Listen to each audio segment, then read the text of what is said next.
We live. Hello, sup, hello. Hey, everybody. Welcome. Hello. Welcome to the 10th episode of this. And hey, Craig and Rob are my guests. This is so cool. Thank you, guys. Hi, everyone. Hello, everyone. We were originally going to be last week, and making cartoons is just a little too crazy sometimes. So Yep. hope everyone who could have made it last week and make it today. But yeah, we kind of just jump right in. If you guys want to maybe, just introduce yourselves a little bit, see what you worked on, what you've created. Oh, Rob? Lord. Me first? Okay, well, I'm simpler than Craig. I only created one show. It's called My Life as a Teenage Robot. Oh, hey. Yeah, there she is. Here she is. I'm just doing this because my background's so much more boring than Craig's is. All my toys are over here off screen next to the giant hay bin for my pet rabbit, so that will not be seen. And that's a fully functioning Jenny, right? Well, fully functioning, yeah, she flies, she does everything. It's actually Yeah, she's a fully functioning. That's how she fully functions like this. Her arm goes up and down. Also, Right. these turn. Anyways, yeah, hi, I created My Life as a Teenage Robot. I've worked on a bunch of stuff, a lot of it with Craig, including a little bit on the Powerpuff Girls, not much. We both started on Dexter, and before that, Two Stupid Dogs. And then I worked with Craig's wife as the story editor on My Little Pony. I was kind of one of the people running both Gravity Falls and Big City Greens at Disney Television for a while, and then rejoined my old friend Craig at Netflix to work on Kid Cosmic. And Mina and the Count. But Mina and the Count, which never became a full-fledged show, which broke I see my people in heart. the comments saying they love Mina. I don't have any. I wish I had a Mina statue or a Count statue. That hasn't been made as of yet. So, but yes, Mina and Count, my firstborn. Yes, I created that series of shorts. Was hoping it would become a series, but it never did. So, How many did you make? Was it 6? made one at Hanna-Barbera, and then 5 more at. Was it 5? Yeah, 5 more at Nickelodeon, and then there should have been a 6th one in Nickelodeon, but they canceled it, and that's why Teenage Robot was made, because that slot went to the pilot for Teenage Robot. Gotcha. Cool. All right. Hey, Craig. Hey, yeah, I'm Craig McCracken. I've been working in animation for almost 30 years now. First job was with Rob on Two Stupid Dogs, then Dexter's Laboratory. Then I created the Powerpuff Girls and Foster's Home for Imaginary Friends, both at Cartoon Network. And then I went to Disney Television Animation for about 7 years and did Wander Over Yonder. And now I'm at Netflix Animation Studios producing Kid Cosmic with my old friend, Rob. Great. And I'm already seeing questions that I'll skip over because we're just going to say right off the bat, they're asking, are you working on anything new right now? We're all 3 of us actually are on Kid Cosmic, which is Craig's next show. What if we answered that question no, just to confuse everybody? Yeah. We obviously can't talk much about it, but Craig, I think you might know as much as we can talk about it right now. Yeah, we've been working on it since, when did I start at Netflix? I think I started there maybe early 2018. Does that seem right? Yes. So we've been working on it, and we were supposed to come out this year. That was the plan, but COVID sort of slowed everything down. And so animation production is just we've kept going, where a lot of live action production has stopped. Animation has kept going, but our productions have just slowed down. So we won't be out till next year, but we're insanely proud of the show. We really love the episodes, and it's the first time we've been able to do serialized storytelling. Mm-hmm. So instead of a lot of random 11 minutes or random 22s, it's like one giant movie. It's a big movie, right? And every episode flows into the next. It's super bingeable, and we're really proud of it, and we can't wait for people to see it. Great. I can't wait I can't believe they haven't released any artwork or like what the characters look like yet. Yeah. But Netflix has a whole strategy in place. They know what they're doing and how they release it. So I'm sort of, working with them, just like, you tell me how you want to talk about this. So yeah. And I'm not just saying this because I work on the show, but to everyone, this show is gorgeous. it's like the most beautiful show I've seen you make, Craig. It's just like, it looks so good, and it kind of looks like grainy and filmy, sort of, like that, like good, like it doesn't look, too digital or anything like that. Yes, the humans have made it. There's a human hand and a Yeah. human touch in it. Yeah. Well, I'm getting, I'm supposed to be getting texted questions, so I'm seeing if, oh my God, okay, we've got 20 questions already so far. We just jump right in. We'll just jump right in. Okay, James Tito or Tito.James asks, but both of you, what is your process for when you design your character design? Well, Craig, you should start. You're more the character designer than I am. Basically, I just start doodling. I mean, there's no process other than drawing and trying to figure out the essence of a character, and you kind of draw it and just work on shapes and figure out proportions and things like that. Also, one thing I try to keep in mind is when I'm developing a show, I always think about the tone of the show. Like, is it really cartoony? Is it a little more grounded in reality? Where like Kid Cosmic, for instance, is grounded more in reality. So when I was thinking about character designs, I started looking at like Hergé, who did Tintin, and Hank Ketchum, who did Dennis the Menace, and trying to find a form of cartooning that felt a little more human and grounded. But when I was designing Wander Over Yonder, we wanted that show to be super broad and super cartoony. So when I was designing the characters, I kind of tried to design them in a more cartoony way. But one of the exercises I do when I'm designing characters is once I find a drawing or a design or an essence of a character that I like, the next thing I will do is start drawing them in shorthand, little doodles as fast as I can, almost as if I'm doing storyboard drawings, because what will happen, your hand will naturally evolve the design and eliminate stuff that you don't need to draw. And so I kind of like do that over and over again, because it forces your brain and your hand to simplify the character to its essence. So that's sort of like a exercise I go through, is just doodling the characters as fast as I can. And then that sort of becomes the model. That's great. I've never heard of that technique. I'm going to try it. Yeah, well, that's what natural, like when we were on Dexter's Laboratory, I designed Dexter's, the first version. He started out like this, but then as everybody boarded him, he just shrunk and shrunk and shrunk and shrunk and became a box, because that was more iconic. And so that became the new model for Dexter. Yeah. And that's sort of where I learned that, like, oh, put these characters through their paces a bit before you finalize the design. And just really quick, I just saw someone in the chat asking, will these videos be available after the stream? Yes, they'll be up for free on the CTN channel, just so you know. The only thing I would add to what Craig said, and this comes from the fact that I'm not as good a designer as Craig and not even close to it. One, if I'm designing a character, I usually would want someone who I think is more competent to do the final design, which is what I did on Teenage Robot. I know a lot of people love the look of that show, and I'm partly responsible for that, but I have to give credit to Alex Kerwin, who was my art director on Teenage Robot, because we developed the characters together and he made them look fantastic. So I'm not naturally a character designer, though I do step into that role and have some influence there.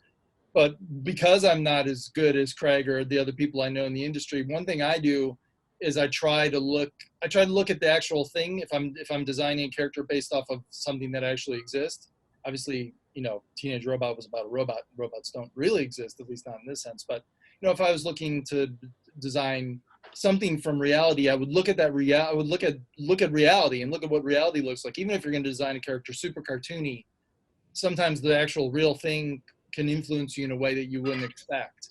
I think there's a tendency in our industry to kind of Xerox a cartoon, which is a Xerox of an earlier cartoon, which is a Xerox of an earlier cartoon.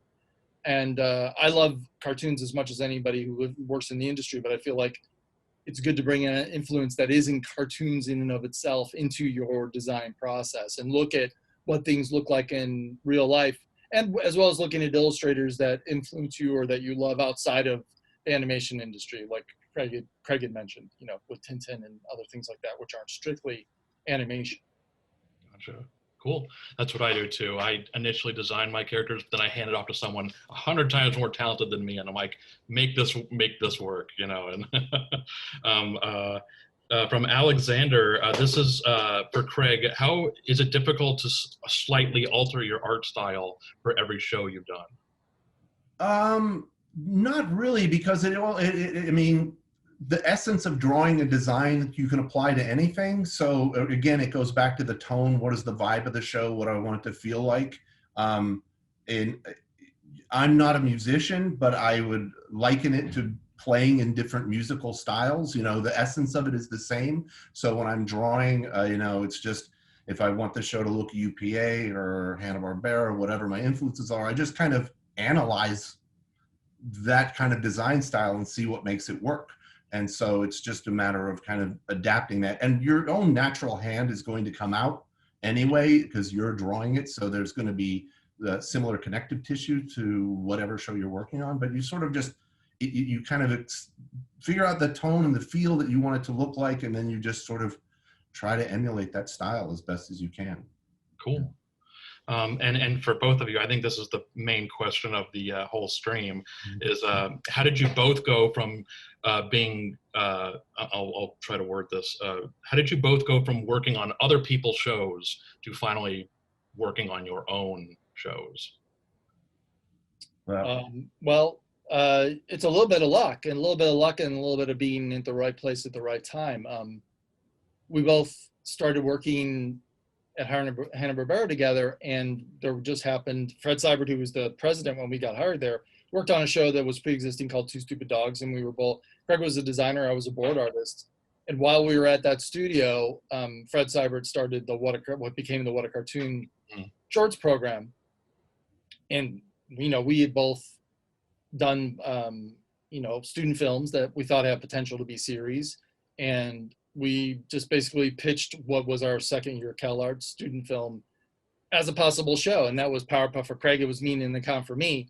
Mean it didn't go to full series, but doing that and doing other ideas eventually led to my series. So it's a little bit about time. It's a little bit of timing.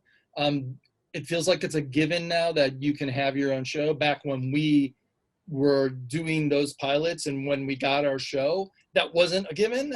Most people went into the industry. A lot of our peers disappeared into feature animation, never to be seen again, meaning they got a job as part of a crew, and some of them became directors and some of them created their own films eventually. But we just took a different route and went into TV. And at that point, the way the industry was going, there was an opportunity for us to do a pilot and make that pilot become a show. You know, now that kind of hunger for fresh talent and for fresh ideas is just kind of a feature of the industry that's kind of ongoing, but at that time it wasn't. So a little bit of it is proving to the people that make these decisions that you're not only good, but reliable, and that you have the wherewithal to make your own show, because it's not about talent, and it's not about ideas. It's really about endurance, because it's just a huge task to create your own show. You may think you have like, these characters, I have so many ideas for them. I know I can tell so many stories with these characters. And that may be true. Can you come up with those stories maybe once a week, maybe twice a week for the next year or however many episodes you have? It's a little less intense now because luckily we've got these shorter orders with Netflix where we're not having to do 26 half hours at once, or 13 half hours at once, and doing 2 shorts in that amount of time. It's just a lot of stories over a short amount of time. So the ability to kind of keep going and keep going and keep going, that's really the best quality you can have if you want to create a show. And it's not something you know until you're actually doing it. Yeah, and one of the things, to work off what Rob was saying, Rob and I ran the Cartoon Institute at Cartoon Network for a while, where it was an incubator development department. We were reaching out for new show creators and new showrunners. And one of the best places to look for potential future showrunners is look to the board artists on other shows, because board artists are the ones who have to think about the shots, the storytelling, getting it down into 11 minutes, to write the jokes, to be able to draw, to be able to tell a story. on paper that can be translated to film. So we always looked to the board artists for who would maybe be the potential next, great showrunners. And like Rob said, I was able to do my Powerpuff shorts at Cartoon Network. And we did 2 Powerpuff shorts and we did 2 Dexter shorts. And those were sort of basically done by myself, Gendy, Tartakovsky, and Paul Rudish. The 3 of us sort of did those together. Then Dexter's ended up getting picked up first. And when Dexter got picked up, I was the art director and one of the main storyboard artists on Dexter's Laboratory. And the reason Powerpuff got picked up is because I had done so many boards on Dexter's Laboratory for those first 4 seasons that Linda Semensky and Mike Lazo at Cartoon Network had seen my work and said, Craig's boards are really good. Let's give him a shot at doing Powerpuff as a series. So like getting in as a board artist is a really great entry level to just feel how what the industry's like and what you're going to need to be a showrunner. Great, yeah. I also wanted to just point out, my whole life, I thought the entire What a Cartoon thing was so well done because it was just giving so many different artists a shot, putting it on TV and seeing what the audience liked. And what the audience responded to the most, they gave them series. And it feels like there's kind of an imitator since then, but it seems like right now there's nothing really like that. Well, that's what we tried to recreate with Cartoon Institute. The way we ran Cartoon Institute is we'd go after artists that we thought had potential to make a show, said, do you have an idea? They'd pitch us an idea, and Rob and I would go to a storyboard. Mm-hmm.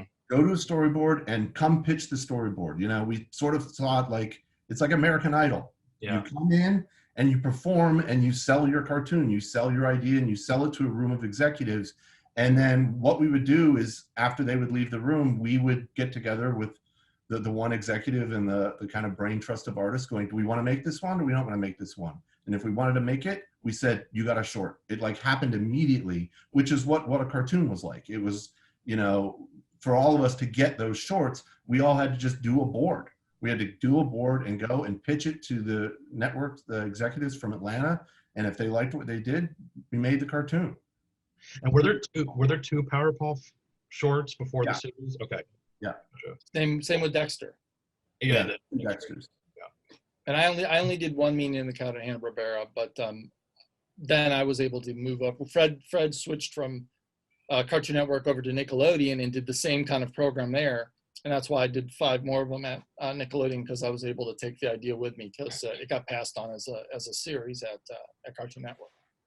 I'm glad that there are shorts at least. Mm-hmm. Oh yeah, no, I mean that's a whole long story, which is nobody's asking about. So we'll pass it by. It might be sent to me, but I saw someone asking for Rob, and then I just saw Mina, so some kind of question about Mina might be coming. There's a lot of heartbreak involved there, but I'm very proud of it and very happy that people still remember it to this day. So that warms my heart. From whenever hosting, whenever having, I guess, a writer's room, how often is there one writer who disagrees on something and you guys had to redo the whole thing or redo something? Are there ever disagreements in the writer's room is the question, I think. I mean, there's always disagreements, but luckily you usually have an odd number of people that can vote if need be. And, obviously when Craig is the creator or I'm the creator, we have veto power over anything. But if you have a room full of people that you trust and everybody's telling you something that you don't agree with, even as the creator, usually you could be swayed by a room full of people whose opinions you trust. Right. If one person doesn't like what's going on, what you want to do is kind of stop and just double check your assumptions and double check whether the idea holds water that person's objecting to, and maybe talk through things and see if what they're really objecting to is smaller than the whole idea and something that you guys can change and come to agreement about. Mm-hmm. Usually that kind of very, very strong disagreement doesn't usually happen in the writer's room, and when it does, it's definitely worth stopping. I've never seen like writers like fighting and yelling at each other because they don't disagree on something. It doesn't get that juicy, everybody. Yeah, anybody that's going to be that kind of jerk, usually you try and have in your usually your writer's room to begin with. Probably shouldn't be in a writer's room, exactly. I don't know, Craig, did you want to add anything? Or? No, well, we try to run a really diplomatic writers' room where everybody can contribute, but we spend a lot of time really figuring out the episode in the room. Like we take maybe 2 days, because that's like the foundation of the story. If you don't get that right, that's like pouring concrete and laying the foundation of a building. If you don't have the story solid, anything you build on top of it's going to fall apart. So we really take a lot of time to figure those stories out. Mm-hmm. We put up cards and we break down everything. It's basically the whole episode except for dialogue. Mm-hmm. And then as we've been working through it and we talk through it, we'll review it at the end of it. And if hopefully everyone's on the same page and feel like it's working. Right. But like Rob said, the people you hire are people that you have a creative connection with. When we're auditioning people or hiring people, you look for people that kind of think the same way and can contribute, Yeah. It's I don't know if it's rare, but I've never really heard of writers' rooms where they're like all meeting for the first time and they don't really know each other or have worked together before. And one thing I always look for, and Rob always looks for as well, is looking for writers who think visually, because it's one of my favorite sayings is show it, don't say it. So I want to make sure that you could turn the sound off on our cartoons and still follow what's going on. And so we're always looking for writers who, in their scripts, they can tell a story with just describing the action and not the dialogue. Gotcha. Cool. From Max, I am interested in creating my own animated series in the near future. If you could pick only one thing, what is the most important thing when it comes to creating and running your own series? Characters, great, likable characters that resonate with audiences. That's the most important things. Concepts will get you to try out a show, to tune into a show maybe, but concepts don't keep you watching over and over again. If you're not engaged with the characters and the personalities of the characters, you're not going to continue to watch that show. Yeah. So that's the most important thing. I always think of it as like, would I want to hang out with these characters or, right, watch more episodes than there are of them? Mm-hmm.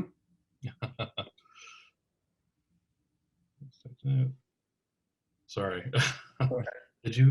I'm kind of fielding the questions as I read them. Okay, from last, have either of you ever assigned let me read this, sorry. Have either of you ever assigned a book as part of some sort of homework assignment for your writers and or animators so that they would get an idea on what like a Bible, I think is what he means. So they would get an idea on what the show is like, what the episode or the theme is like. I think he's talking about a Bible. Sorry if I'm not understanding the question, Lass. Well, I think there's two ways to answer that question. One is, and Craig, you can speak to this because this is Craig's Bible in terms of telling stories, which is Save the Cat, which is a writer's book. I think maybe I can't tell. Maybe the question is about like a particular episode, if there's an episode that's influenced by a book or something like that, but it depends on the show. Sometimes you'll do like, this is going to be our film noir episode, or this is a takeoff on Alice in Wonderland. And obviously, if a particular episode of a series is that heavily influenced by something, obviously the person who's going to contribute to the creation of it should be familiar with the source material. But I feel like that kind of strict adherence to pre-existing material is really just in the realm of parody. And there are things that influence any series, pre-existing properties or pre-existing genres that influence a series, but I think any series that's worth its weight needs to kind of go beyond whatever inspired it and become its own thing. Certainly on Teenage Robot, we did episodes which were heavily influenced by certain sources and whatever, but in general the show just had the influences that came through me and the experiences I had and the things that I liked. But in terms of like how you format a story, Craig is very heavily influenced by Save the Cat. And if Craig, I'm going to talk about that at all. Yeah, when I first read that book, it wasn't like, oh, these are the great ideas. It was just a way to articulate what my gut was telling me for years about storytelling. And I was just like, oh, this is sort of, it's like a little puzzle. And we do a modified one. We're not like religious about it. You know, Right. we sort of use it just as a template to just kind of help structure stories a little bit. But if the question was more about like, do you try to create a Bible when you start a show? Yeah, absolutely. We'll create a Bible that talks about the characters and the tone of the show and what we're trying to pull off with it, and sample episode ideas, and to give to people when they're starting on a show a sense of what we're all trying to do. You know, that's always one of the hardest things to do when you're starting a new show, especially when you're pitching a show. I have found when I pitch a show, I always like to try to present something to the network. Because if you're just verbally telling somebody, you're at the mercy of them making a version of your show in their head, and they may be saying no to the thing they're thinking of, not what I intend to make. So I always try to have some sort of an example. So when I pitched Powerpuff, I had my student film. At least I could go like, this is the vibe of it and the tone of it.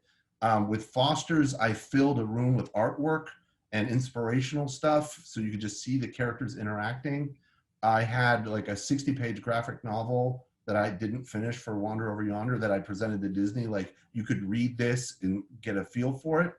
And when I was able to present Kid to Netflix, I actually had an animatic of an episode, so I didn't have to pitch it at all. I just said, watch. Great, yeah. And that, like, that's the best, because it's like, do you like this thing? Do you want me to make more of these things? So there you go. having that is really good, because you sometimes are at the mercy of someone else's interpretation of your intent. Good to And know. the only thing I would add to that is that, yeah, you do usually have to create a Bible, and it's usually such a jumping off point for the show that it, like, you can't be afraid of deviating from it once you actually start making the show and you discover things about the characters that you never saw coming in the Bible, and the things that you thought would be important about the characters really don't factor in. Like, it's not really a promise to your audience because the audience has never seen this document. It's a sales device, but it's kind of like, you know, writing a paragraph to describe a painting that you're going to paint. Like, it's not the same medium. Of course, there's writing when you do an animated show, and you may be scripting that show, or you may be doing outlines and then discovering it on the board. But either way, it's not the same thing as actually doing the show. So the Bible's just really a jumping off point, and a way to start trying to synthesize and coalesce the ideas that you have for this idea. But like what Craig said in the examples he had, like, that's why we did these shorts, because even a pilot of your idea is such a better explanation of what the show is going to be than a pilot could ever be. I mean, than a Bible could ever be. Yeah. Cool. Anna or Anna asks, in your roles and responsibilities as a showrunner, do you focus on specific creative ideas for the show, or do you try and take on a little bit of everything? So since you're the overseer of the show. Yeah, well, the nature of running a show is you are going to see everything. I mean, everything passes your desk, and you're the thumbs up. going to say yes or no to everything, or give direction on everything. But the one thing I've always tried to do is I try to find people that I can collaborate with that I trust implicitly, and I love their work and the way they do things, where I can say, okay, you go art direct this show, and if I can't see your work because I'm too busy with something else, I know it'll be great. So it's really great to partner with somebody and have a crew of people that you love working with and you trust what they do. And it's as much as, you know, Rob and I are the creators of the show, or the showrunners, making these things is truly, truly a collaborative effort. It's, you know, and like Rob was saying, you have your idea in your Bible and what you want your show to be. But over the years, I've learned to accept the fact that it's going to morph into its own thing, because all these different people with different skill sets and different talents are touching it and working on it and building it and sculpting it together, that you have to be open to allowing it to become its own thing. It may be different than what you had in your head originally, but that's the beauty of the creative collaboration, is together we can make something better. But one thing I've always tried to do with my show is, because the reason I do this is I love being creative. I love making up things. I love drawing. I love writing stories. And sometimes you could easily slip into a supervisor role where you're just a rubber stamp. You're like, yes, no, and you're not in the trenches getting your hands dirty making stuff. So I've always tried to carve out a chunk of my shows to where I can be hands-on. And that's usually in story meetings and writing scripts and or doing the storyboards. At least on Powerpuff, it was doing boards and writing simultaneously. Then I switched to scripts. But it's doing those scripts, writing those scripts, and working on the character designs, so I can feel like at least I'm getting in there and getting my hands dirty and getting to make it, and allowing other people to do other aspects of it. But you know, you get kind of depressed if you just become the rubber stamp. You know, I still make stuff. Cool. I really like this question from Laura. Now more than ever, what do you think kids need from cartoons? Rob, do you have it? I mean, you know, here's what I'll say. I think, obviously, the world always needs laughter. The world always needs stories. I think we are hardwired as a species to want to hear and tell stories to each other. And even people that don't consider themselves storytellers are telling stories every day. They're telling their significant other what happened to them that day. You know, they're relating their experience. So, I mean, I think the storytelling aspect of cartoons and animation is what everybody always needs. Do they need more than that? Do they need cartoons that speak to the social issues of the day? Sure. The way that gay and transgendered people and bisexual people and all that are now emerging as characters inside of cartoons, that's something Craig and I could never have dreamed of, let alone try to pull off when we started 30 years ago. That is going to influence kids in a way that is so positive for the future of the world, in my opinion, obviously. So do cartoons bring more to the table than just great storytelling and laughs? They can. I don't think any cartoons required to do that. I just think that the more cartoons can contribute to culture and advancing the culture, the better. I don't think they should be written off as kids' entertainment or lesser than live action, because they can be so significant in children's lives and adults' lives even. So, God, what do we need from cartoons? We need to be told stories that resonate with us and that touch us. Couldn't have said it better. Thank you for that. Okay. From Galen, this is for Craig. I'm so glad Powerpuff Girls was targeted at kids, because it was one of my all-time favorite childhood shows. But what would have been different if you'd have kept the original title from your college pilot and had it on something like Adult Swim? Yeah, well, originally the Powerpuff Girls were originally called the Whoop-Ass Girls, and it was sugar, spice, everything nice in a can of Whoop-Ass, and that was the accidental ingredient. But you know, I've thought about this. My brain is not wired to think of adult stuff. I just don't think that way. And Powerpuff, we never made it for kids. We made it for all ages, you know, just like the cartoons we grew up watching, you know, Looney Tunes and Rocky and Bullwinkle and stuff, like shows that were made for everybody but have like a kid-like spirit to them. And yeah, that was the target audience, but we never sat down and went like, well, what's a kid gonna like? You know, we always just were like, what did we like when we were kids, and why did we like it, and let's just try to make more of that. So my brain is just not wired into the edgy adult stuff. You know, the stuff they have on Adult Swim is amazing and it's great, but I don't think that way. I like making stuff for all ages, you know. And Powerpuff was pretty edgy to be sure. Yeah. You know, we got away with a lot of stuff. I mean, a lot of violence, cartoon violence. But I always remember I can't remember the episode. I remember one shot where Buttercup or someone threw something through a monster's face. Bubble Vicious, yeah. Out the back of his neck. Yeah. Bubbles didn't like being called cute, so she went to yeah. the danger room and put it to 11. And the thing I found out, I didn't find this out till years later, because we were getting away with a lot of this stuff. Yeah. And I was like, how is this okay? And I found out years later, there were standards and practice notes that came through Cartoon Network. The executives at Cartoon Network just never sent them to us. They were like, we're not going to tell them to take that out. The show's too great. We're just going to let it go. So we just didn't know. They were somebody wanted to stop us. Yeah, in the theme song, him gets kicked and there's blood coming from his mouth. Yeah. Another question from Last. For my favorite cartoonist, Mr. Renzetti, when co-directing an episode of My Life as a Teenage Robot, how was it to work with another person who had as much control as you in the directing department? Loved the show. Thank you. Well, credits in cartoons are a little bit iffy and squishy.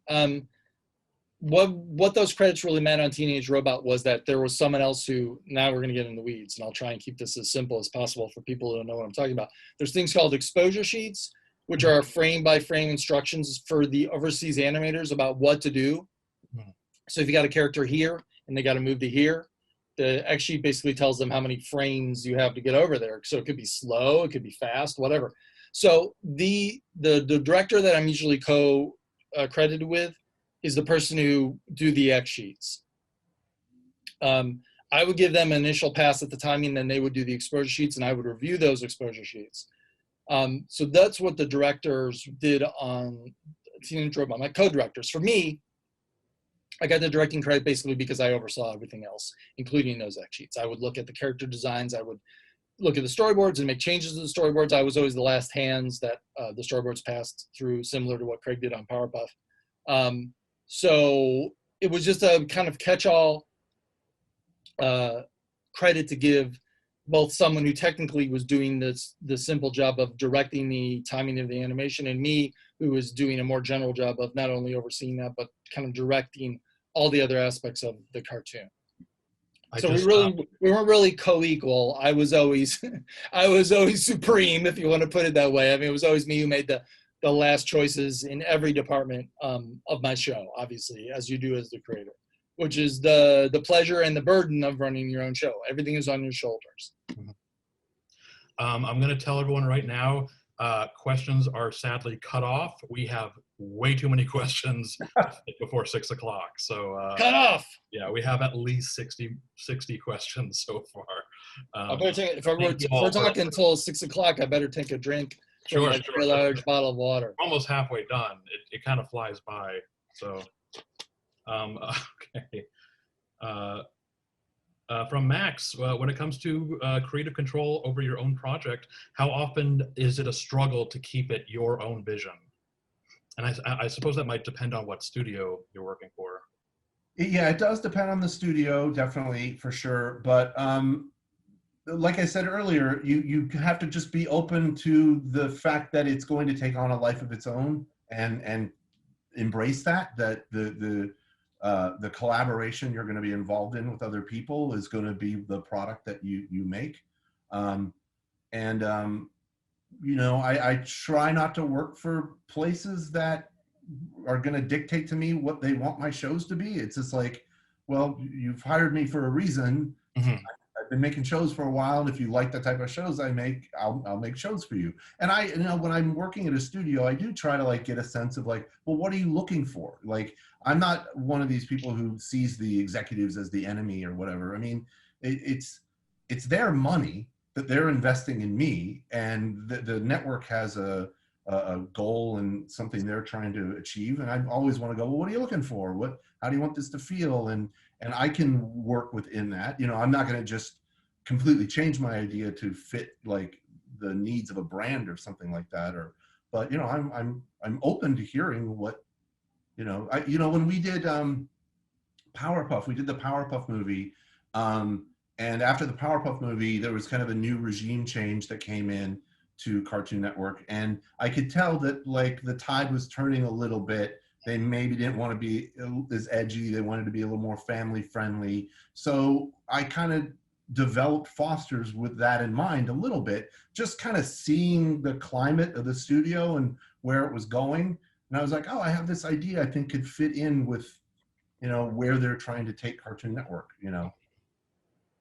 And I would say, just to add to that, that there's a the idea that you have to, that there's a struggle to keep it your own. Like Craig said, it's going to evolve on its own. But there's definitely a differentiation between the artists you're working with and you're collaborating with, and the execs that are overseeing the show. But with the best execs, they are a collaborator in a lesser sense of the word, in that they're the first kind of outside person you're pitching anything to. Because in most cases, most of the shows that we've worked on, there's some sort of pitch, whether it's in person or you send them an animatic. There's some sort of exec that's supervising your show that's going to give you feedback on every single episode. And sometimes the best of them will raise questions with you and not offer solutions, but raise questions or problems that they have. Like, I didn't really understand this part. And the first reaction of any artist is like, well, because you're a jerk and you're dumb. But that's usually not the right answer. The right answer is like, well, I'm not getting something across I'm not getting across what I'm trying to get across. So what am I doing wrong and how can I fix it?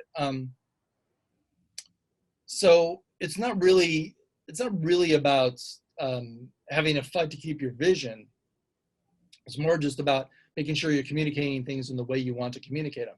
Now, the best execs, again, will do something that seems counterintuitive.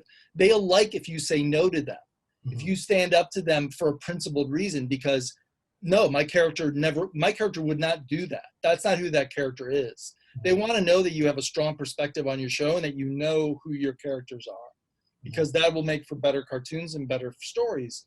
If you're just like, okay, what do you want? What do you want me to do this week? Okay, yeah, I'll do that. The best execs don't want that from you. And usually, hopefully, you get a good exec who's working with you. Sometimes there's bad execs who try and impose their vision. I don't know about Craig. I've never had that experience. I had good execs on my show when I was doing Teenage Robot. And the execs that might do that to you are kind of 3 or 4 steps removed, and the execs that are closer to your show can kind of buffer and protect you from that, like similar to what Craig was saying about Powerpuff, how he didn't get some of the notes that would have ruined the show, because the execs that were the good execs that were close to the show knew that those notes were not good for the show. Yeah, we actually got notes on a Foster's Christmas special we did, and there was like a scene in there that originally was really heavy. Like it was really like, whoa, we're going to go there with Christmas and we're going to let kids know that about Santa Claus. Okay. And their solution was, can you put more jokes in it to just lighten the mood? And I'm like, well, we don't have time and the jokes aren't going to do it. The issue you have is this one scene and this one line. So if I just take that out, the whole mood of the whole thing lightened. But the Cartoon Network solution was like, put more jokes in it so it feels better. I'm like, no, I know what the problem is. We went a little too far with this one sequence and we'll just kind of pull back on that. But what was great is they allowed Lauren and I to make that adjustment, as opposed to like, well, they told us to put jokes in, so put jokes in. We were able to push back and go, no, that's not going to solve your problem. Gotcha. This will. Yeah. And just to quickly add to what Rob was saying, I think animation fans in general, and on the internet, are just wired to think executives equal bad. All executives. And that's not the case. Obviously, there might be, a few that don't know what they're doing. But for them, every executive I've ever worked with, I have agreed with their notes, and they've always been super nice. And so, I don't know, I kind of get annoyed when I see people online going like stupid executives or like people who aren't. And the best ones are fans. I mean, they love cartoons. They love cartoons as much as we do. Mike Lazo and Linda Saminsky at Cartoon Network are huge cartoon fans. And so they appreciated what we were able to do, and they liked our work. And there's lots of people at Disney TVA who are fans of cartoons, and you're lucky if you can work with those people who really love this art form and want to contribute to it. And so in reality, execs are your friends? well, one thing that occurred to me, and part of this is me just speculating, because Craig and I had very little experience in feature animation. Mm-hmm. Feature animation, you're working on one story for 2, 3, 4, 5 years, and that story is going to have one iteration. It's going to come out in the theater, and either it's going to be a success or it's going to be a flop. So the execs that are overseeing features, they know they've got one chance, and I think and if it takes that long to get one feature out, they may be fired if that feature isn't a success. So there's a lot of the eggs in one basket, and I think there you might get more interference from execs because of the amount of fear that's breathing down their neck for your feature idea, which is a reason why you see so many sequels to successful features, because that's less of a gamble for them. In TV, like, they're not buying one story, they're buying a cast of characters and the stories that are going to come from those cast of characters. So one particular story, if even they're not quite sure about it, it's just one time at bat in a very long game where you're going to have many more at bats to win over your audience and make them love your characters. So there's less pressure for each story to be perfect, both from the exec side and from the creator side. You want all your stories to be good, but if this one isn't great, you've got another chance, and you can learn from what you did wrong in that episode to do the next one better. Cool. Anonymous, no name. I really admired creative couples, Ian and Rebecca Sugar, Dana Terrace and Alex Hirsch, and Craig and Lauren. What's it like having a creative partner? Are there ups and downs as a couple of creatives? It's amazing. I mean, Yeah. It's fantastic. I mean, every idea that I come up with or Lauren comes up with, either one of us are the first person to hear about it. And we're always sharing ideas. Now, one thing that I can do, and I have to just kind of watch myself, is sometimes Lauren will be pitching me an idea and I get really excited about new ideas. And so I start going like, oh, you could do this and you could do this. And she'll be like, stop figuring it out for me. Stop making it just, did you like it? And I'm like, yes, it's great. It's great. Go do your thing. Sorry, I like it so much. I'm just getting excited about it. So that can definitely happen sometimes. But it's fantastic. It's fantastic to have somebody you're that close to that you can kind of, we just speak the same language, So when she's working on a project and she's stuck on something, or she's done an animatic and she can show it to me, it's just great to have that creative collaboration with someone that you love. I mean, she's the love of my life, and we love the same thing. But I kind of always knew that would happen. I knew I would end up with somebody who was artistically minded, and we'd want to do the same stuff. Yeah. Rob question from Alexander. I love Life as a Teenage Robot. As a kid, and Jenny was my first crush. How hard was it to blend the art styles of Art Deco and Osamu Tezuka? Again, like, I have to give credit to Alex Kerwin, my art director, and the other artists, a couple of key other artists I want to mention that worked on my show. Joseph Holt was the background designer, and Sana Hong was our lead. The lead. We also had the amazing Chris Sieriotis, who we're working with on Kid Cosmic, came in second season and worked on Teenage Robot as well. And then Sana Hong, who was my lead, BG Paint. It was not hard. It was just kind of like looking at the influences that we wanted to bring into things, and kind of taking little influences here and there. But then I had these very capable artists whose hands we could run that kind of blender of ideas through and come up with the look of the show. Alex and I are both huge fans of 1930s animation, but we know we didn't want to do just a rubber hose kind of style for our show. And so we knew we wanted to try and come up with something that was a little different and a little bit I don't want to say more sophisticated because that's putting down 1930s animation, which I absolutely love, but just a little bit different. You know, UPA was also an influence on me, a huge influence on me, which is more strictly there in the mean and the count shorts. But you know, like Craig said earlier, like everybody has all these influences. They kind of just get synthesized through your hands as you create something. So, and as it is, it was a collaboration with me and Alex and these other people that I mentioned, and we all of our hands kind of together, kind of figuring out what we wanted the show to look like. Yeah, and Alex was also the art director on Wander Over Yonder as well.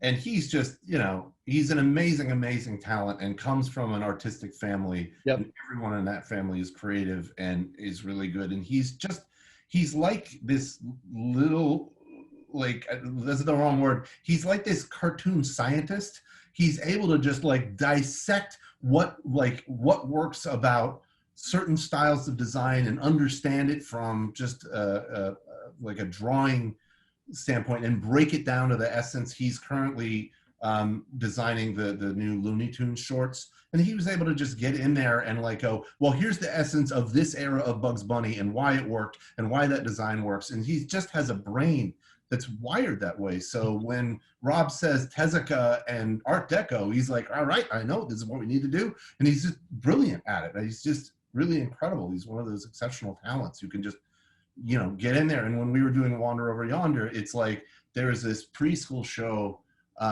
from I'm blanking on where it was. It's from Zagreb film. It's called Professor Balthazar, and it was just this beautiful kind of psychedelic stuff. And I was saying I wanted to sort of look like that and like 30s cartoons, and then he was just able to break that down into its essence and come up with, you know, the design style for Wander Over Yonder. Wow. Yeah. I don't think I've met him. Alex Kerwin? I don't think so. Not yet. We'll wait till 2021 or 2022 Yeah. to introduce you. Safe to do so. A question for both of you from, I'm so sorry, Rossum. Did you both went to Calarts?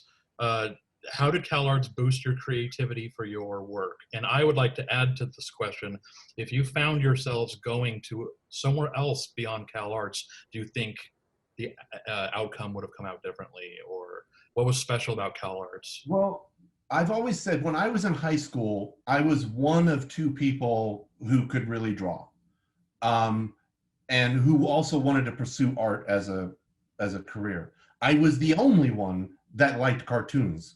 And so I was by myself. So when you go to Calarts for the first time, you finally are meeting your people. Yeah. You're finding all these other people who also love cartoons and also been drawing their whole lives. And they're all at really great levels. And so you just have to up your game.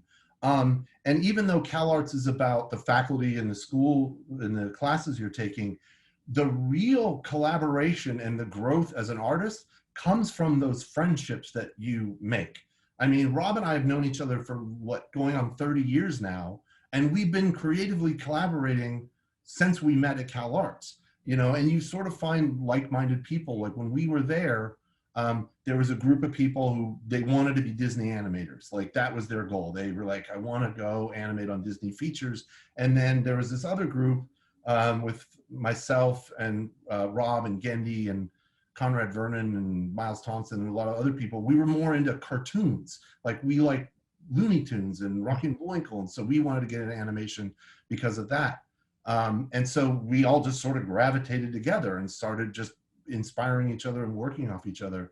But, you know, I don't know if things would have been different if we hadn't attended Calarts, but I have worked with many, many people in the industry who didn't go to Calarts and didn't go to an art school and got into the industry another way and are some of the best people we've ever worked with. And so that's not— Alex Kerwin was one of those people. He never went to an art school. Yeah, He Kerwin, went to an art high school for a couple of years, but then he just came out here and started working. Yeah, didn't he get a job when he was like 16? No, it was maybe there was a storyboard contest that Cartoon Network was doing, and he didn't win it. He came in second place, but Larry Huber, who's an old producer that Craig and I worked with on Two Stupid Dogs and on the shorts, brought him out because he saw such talent in him. So he visited out there, and then I think he did some work on Johnny Bravo for a while. And then Alex and I met when we both moved over to Nickelodeon to do the What a Cartoon. I'm not a What a Cartoon. Cartoons. That series of shorts. Alex actually did a short of his own and worked on mine, and that's when we started collaborating.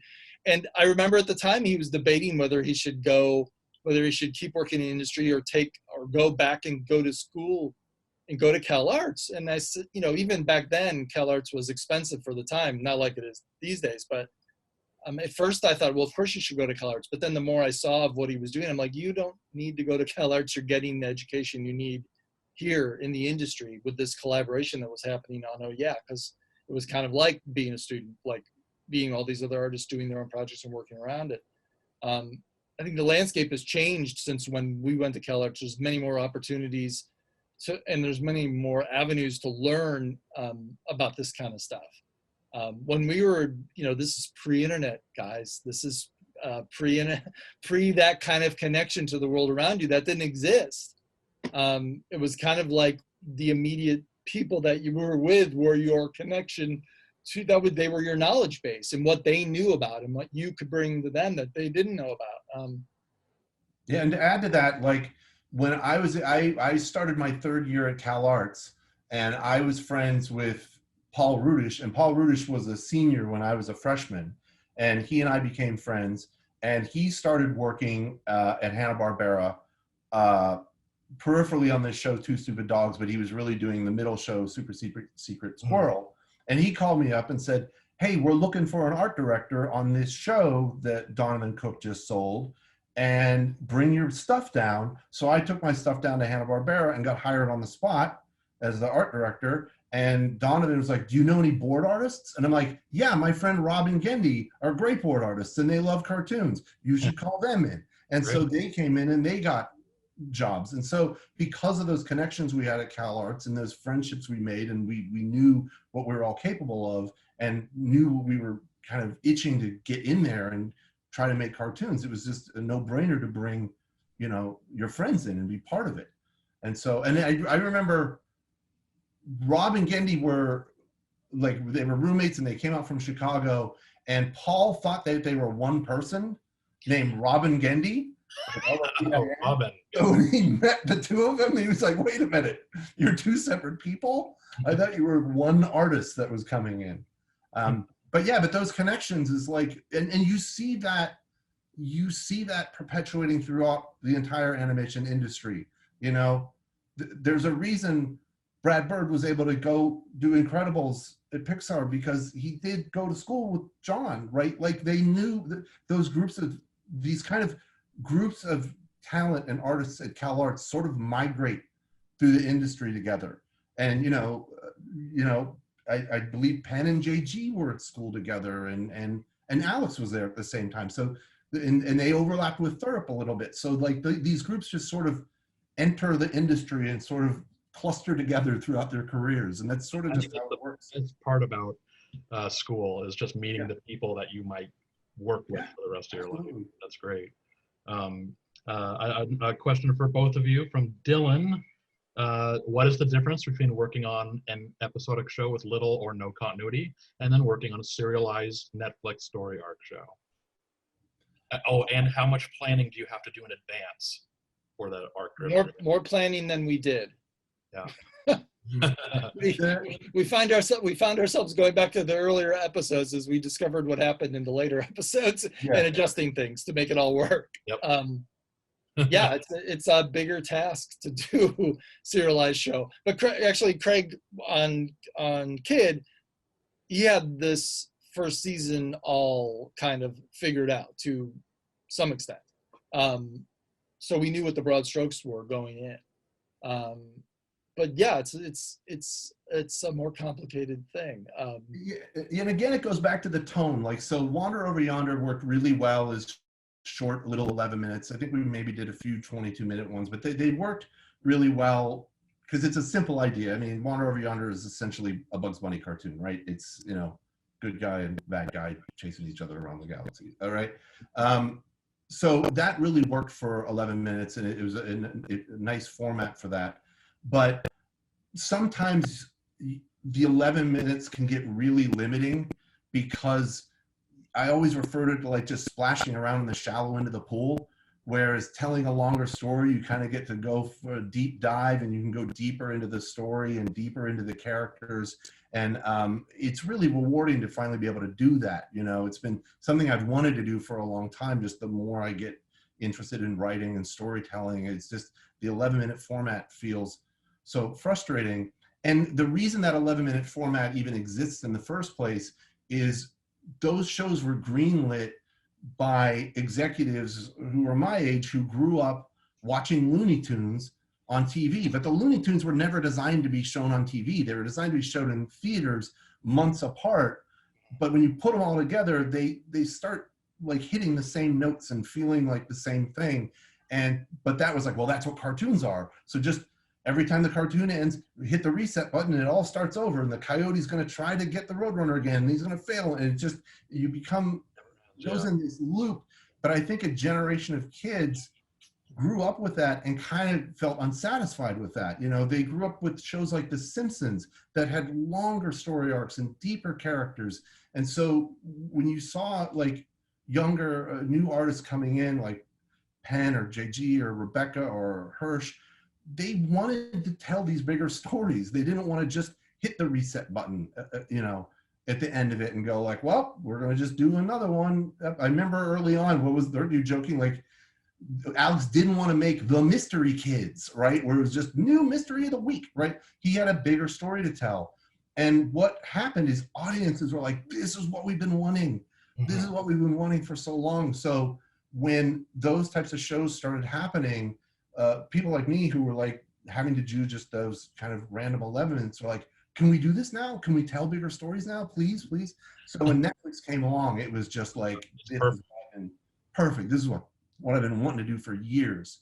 And it's just really great that audiences are more open to that they want to see the character grow and change and learn, you know? I wish we could have done that on some of the other shows. You know, people always criticize me like, why didn't Blue ever learn a lesson? I'm like, because I wasn't allowed to. You know, he had to start back and, you know, do the same thing. I can't even imagine Kid Cosmic as like a Roadrunner cartoon. It wouldn't work. It wouldn't make any sense. There would be no reason to make the show. Oh, you know what? I actually came up with the idea in 2009, and I started thinking about it then. But as I was kind of walking through it in my head, I'm like, I can't do this as 11s. Sure. It just needs to be serialized. So I just put it away for years. Yeah. And then as soon as these new things started happening, I'm like, oh, maybe I can bring this out again. Also, I think another influence on that generation was the, you know, more and more familiarity for a Western audience with anime and the bigger stories that those cartoons usually are telling. You know, that was something that was just starting to kind of hit when I was doing Teenage Robot. And I would have loved to have done a serialized version of Teenage Robot. We got a little bit of serialization snuck in the corners of it, but it was so minimal. It just wasn't something that the networks were interested in. But then when anime, you know, through Cartoon Network exposing kids to that and just kids finding it on video and then DVD and all that, and like, you know, the more they got exposed to that, the more the Western audience wanted those kind of bigger stories. You know, and with Akira and all, you know, it's kind of slowly started integrating in. That was a huge change that kind of happened while Craig and I's career was just, you know, moving along. Gotcha. Cool. From Nicole, I'm currently a high schooler who'd love to work in cartoons. If you don't go to college, does that prevent you from getting any jobs in the animation industry? I could answer that, but you guys go ahead. Well, no, I mean, we just talking about the exact example of Alex Kerwin, who never went to school. Now, like Craig was saying, he comes from an artistic family, like surrounded by artists. It was in his blood, and he went to art high school. So he kind of was just kind of training himself before most people tackle that kind of thing seriously. I think most people benefit from going to some sort of art school. Certainly it's very, very expensive. I don't know that I would recommend someone go to Calarts and pay 40,000 or whatever, 50,000 a year they're trying to get out of people now. There are ways that you can teach yourself through the internet and through online lessons and all that kind of stuff. But that takes a certain amount of discipline and stick-to-itiveness that, you got to know yourself. Do you have the ability to self-school yourself? Our college is not only just about the lessons that are taught, but like we've already talked about, the people that you meet and the people that you collaborate with. So there certainly is a benefit, but the cost benefit is, it's something. I was very lucky that my parents could afford to send me to Calarts for 2 years. Not everybody can, most people can't do that today without some sort of financial aid. Gendy wouldn't have been able to go to Calarts if it wasn't for the financial aid he got. That was vital. And then we're talking back when it was, 10%, 20% of what it costs now. So it's a hard decision. I'd say you can try and break into the industry without going to an art school. But it's useful. It's useful to at least go for at least a couple of years. Nobody's going to look for a diploma for an art school from you. Craig and I both left after going to Calarts for 2 years. We didn't have any kind of thing that said, stamp of approval from Calarts. We just went there for a couple of years and then went out in the industry. And that was the norm when we were there. Some people went for 1 year and got hired out in the industry. Most people went for 2. When the industry went down and the jobs were less plentiful, then people were going for 3 or 4 years and getting a degree. But I think some exposure to that is useful for most artists. I certainly wasn't ready to get hired in the industry before I went to Calarts. I think Craig could have gotten hired. He was talented enough off the top, but I don't think he would have been he would have been a good artist. I don't know that he would have been the kind of filmmaker that he ended up being, if not for the couple of years we spent at Calarts. Craig, you have anything else you wanted to say? Well, I definitely worked with people who didn't go to Calarts and found their way into the industry one way or another. But what's great about today is the internet is a really great way to get your work out there and expose it to people. And I wish I had something like that. And just the connections you can make by just putting your stuff online and other people seeing it. Because like Rob said, if I'm looking for artists, I'm not looking to see if they have a certificate of completion from Calarts. I'm looking at their work and do I like their work and can we bring them in? There's a story, our one of our BG painters on Kid Cosmic, her name is Mabel Yee. She's incredibly talented. And the story I heard about her was she was posting her artwork as a college student or as a high school student, forgive me, on Tumblr, I think. And people started seeing it and going, oh, you're not a high school student, you're a professional, you're an artist, you're posing as something. And then Phil Rinda, actually, who works at Netflix Animation, he reached out to her because he was a teacher at Calarts, and he said, are you really in high school? Do you want to try to get into animation? And he facilitated a way of her getting in and being able to do that. But because she posted her work online. And so, getting yourself out there in that format can be really beneficial. Yeah. I think and there are lots of other jobs besides showrunner in the animation industry. Like, don't pin your career hopes on the idea that you've got to have a show of your own right away. You shouldn't have a show of your own right away, honestly.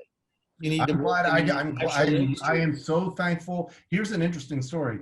When I was working on Two Stupid Dogs prior to the What a Cartoon program, I heard that Fred Savert was looking for new ideas for new shows.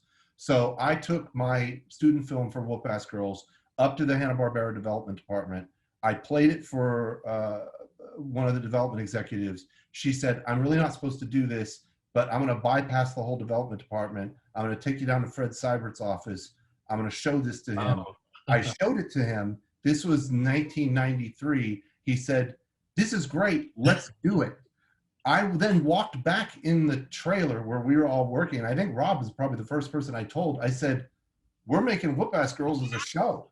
And that was 93. I had not done anything before. But then in the interim, and so I started negotiating a contract for a series. And then Fred was like, whoa, we're not going to pick up series. We're going to do shorts, but we want to do a short with you. So that all changed. But if I was to make Powerpuff or Whoop-Ass Girls into a series in 1993, it would not have been good. It would have not, but I just didn't know enough.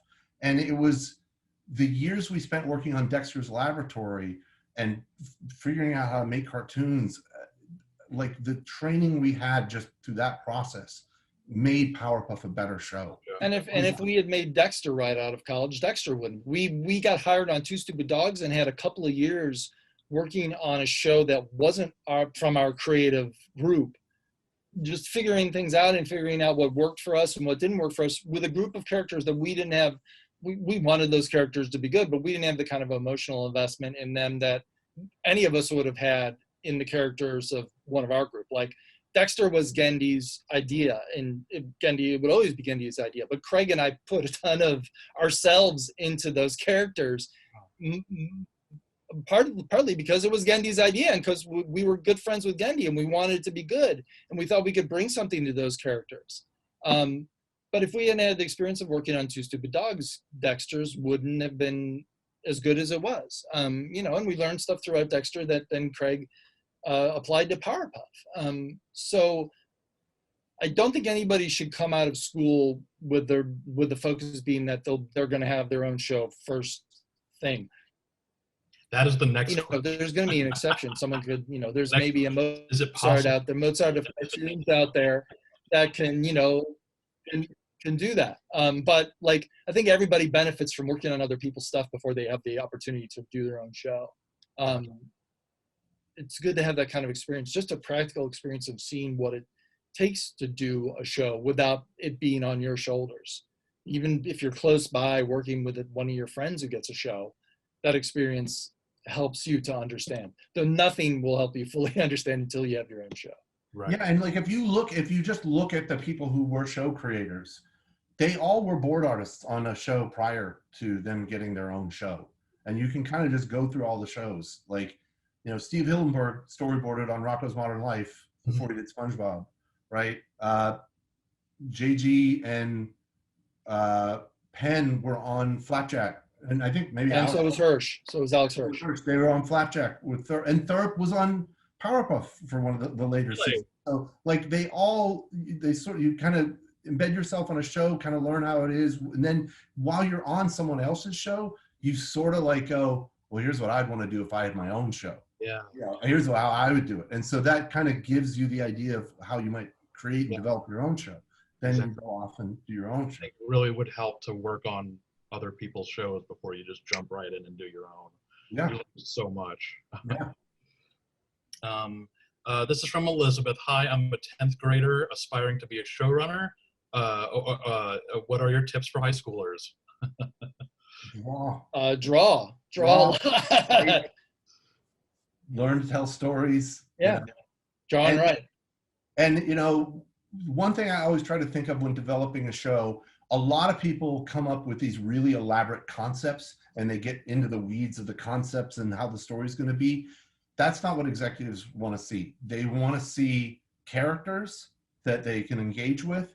And also, it sounds a little cliche, but the so-called elevator pitch, or 7 words, try to describe your show in 7 words, is a really good exercise. I found to just kind of work through, what your idea is about. Like that elevator pitch is basically, I've got a few seconds to tell somebody my idea. How would I say it? And, shows like Foster's Home for Imaginary Friends, that's the pitch. It's a foster home for imaginary friends. It's in the title. Right? You don't need more than that. And that's enough to get somebody going, oh, tell me more about that.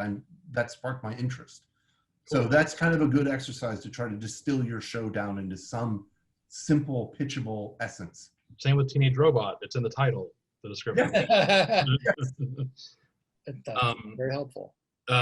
Anonymous question. What were the main inspirations for both of your shows, Teenage Robot and Powerpuff Girls? They were the best shows for a young girl to grow up on. The main inspirations for Powerpuff for me were the '66 Adam West Batman show and Underdog. Awesome. That's so specific. Very, That's very, great. very, very, very specific. For me, it was the 1930s cartoons that I mentioned as an aesthetic, the aesthetic of the show. But Buffy the Vampire Slayer was a huge influence on the show, and ironically, Powerpuff Girls. In that, I know part of the reason why Teenage Robot got picked up was because Powerpuff had been a success, and that I was associated with Craig, and I very much didn't want to ape his show. So because our styles are similar and because our aesthetic is similar and because our storytelling is similar, one of them, it was inherent in the idea from the beginning, but Jenny is a reluctant hero as opposed to the Powerpuff Girls, who are very enthusiastic heroes. Jenny's looking for something different, and the inner conflict in that show is that this is what she was born to do. This is what she was literally built to do, is be a superhero, and it's the one thing she really doesn't want to do. And how she squares that circle is kind of the journey that she goes on as a character. Cool.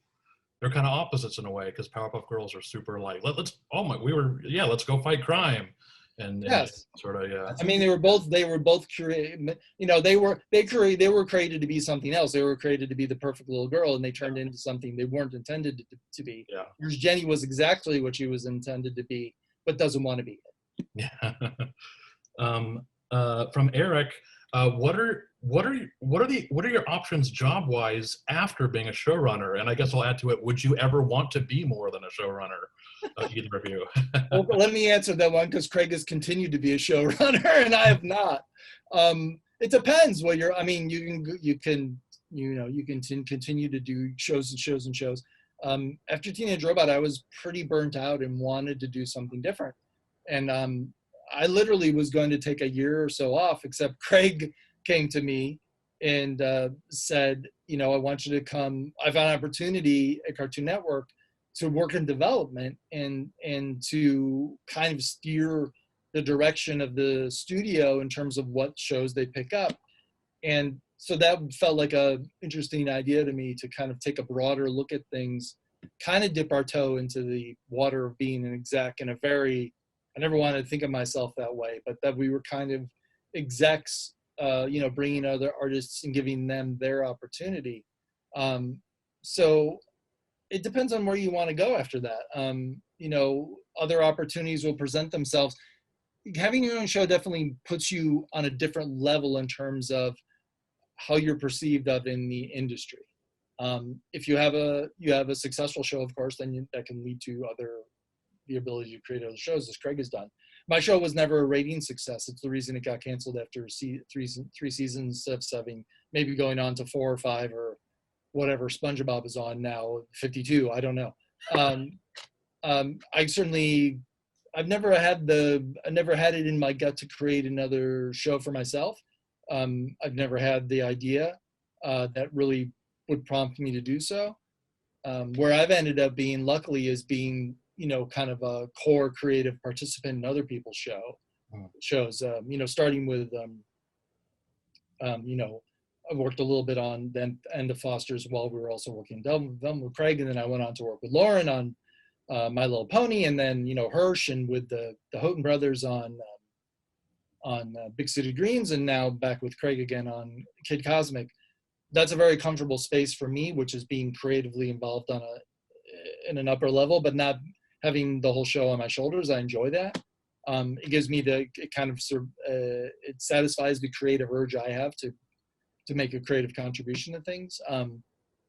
If you have a show that is respected within the industry, whether it's rating success or not, those kind of opportunities to basically collaborate with somebody else will probably present themselves, because it is very hard to have your own show and you need collaborators that you can rely on, as we've said before. So if you go out there and create a show and then someone that you either you already have a friendship with, or who sees your stuff and says, hey, that person really is vibing on the kind of stuff that I'm interested in, you'll probably be, part of a creative team on other shows in the future. Yeah, and one of the reasons I like working with someone with Rob, other than he's one of my best friends and I've known him for a long time, is because he's made his own show.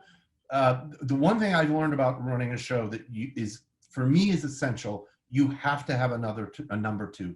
You have to have a second in command that you can share the burden of the show, because as we talked about, you are looking at everything at all times, and you try to move things through production as fast as you can, but that doesn't always happen. I always refer to like getting bogged down in production like Tetris.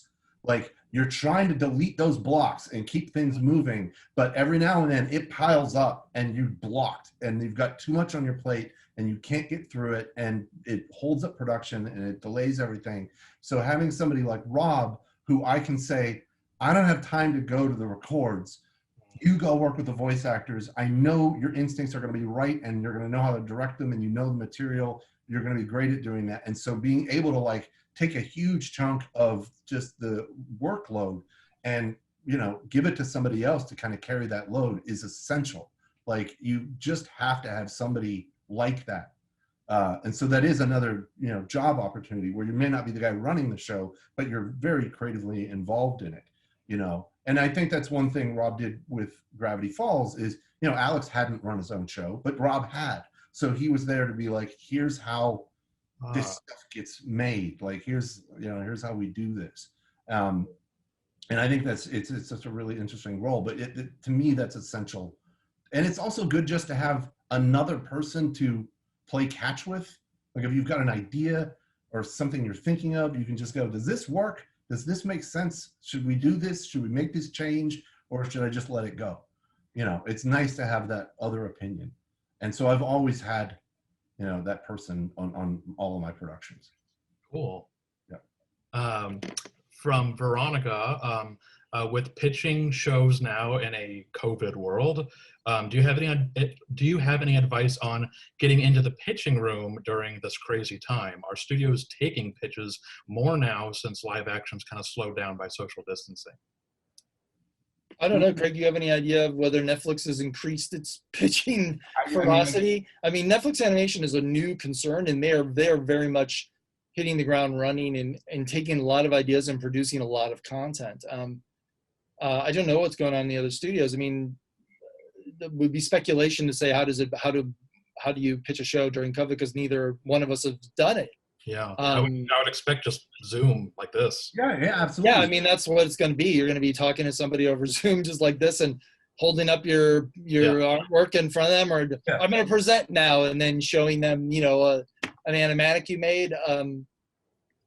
It's a little difficult. It's but the personal touch is going to be a little bit removed, obviously, and that's a problem only because part of what an exec is buying when they buy your shows, they're buying you. They're buying your vibe. They're buying who they think you are and how you present yourself. You know, Craig and I are both old men, and talking over computers is not natural to us. But if we can get used to it, I think anybody who's young and is kind of grown up with computers as an essential part of their life, and communication through computers as a part of their life, should be fine. How you go about doing it, I don't know. Neither one of us have had to do that. But I do know that, studios are definitely still looking for new stuff, and animation is definitely a favored child right now because of the hiccups with live action.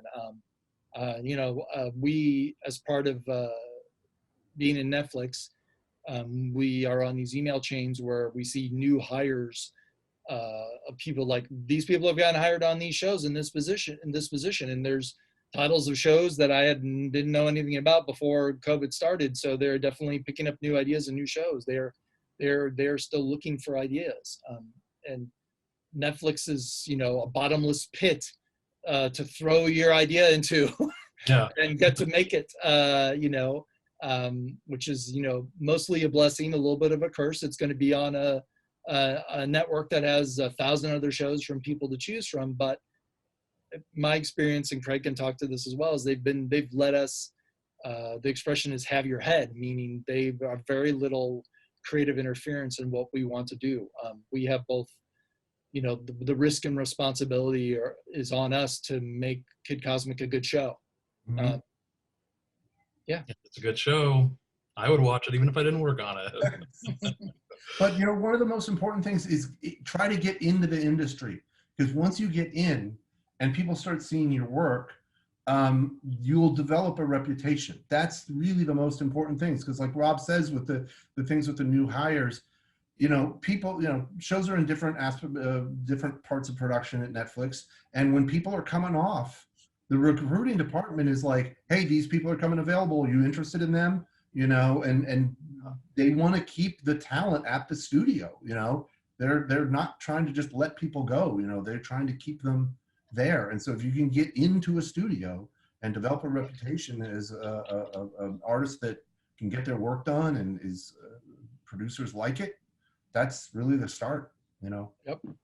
I say this, I think, almost every stream, but to the audience, most of you are children of the internet. Put your artwork on Twitter and Tumblr. Social media, I feel helps so much. When I'm on Twitter and I'll just see an artist that they're like, whoa, cool, I'll just start following them because I really like their artwork. And then, once in a while, Phil Rendo will get a hold of Mabel, exactly like how she got discovered just by on Tumblr posting her artwork. So, there's plenty of places to put your stuff up and get it seen. Yeah, like I don't know how he went about it, but Jorge had a really fantastic storyboard artist that was working on Maya that he found, I think, online, right? And reached out to him, and he's in Mexico, and reached out to him and said like, hey, do you want to board on my show? And then he got a job working on Maya, and then we were looking for board artists too, and we reached out to Jorge and said, hey, do you have anybody? He's like, oh yeah. This guy Gustavo, he's amazing, and he's in Mexico. He's incredible. But because we're working remotely, it doesn't matter where you're working. Yeah. Like our lead character designer on Kid Cosmic is in Canada.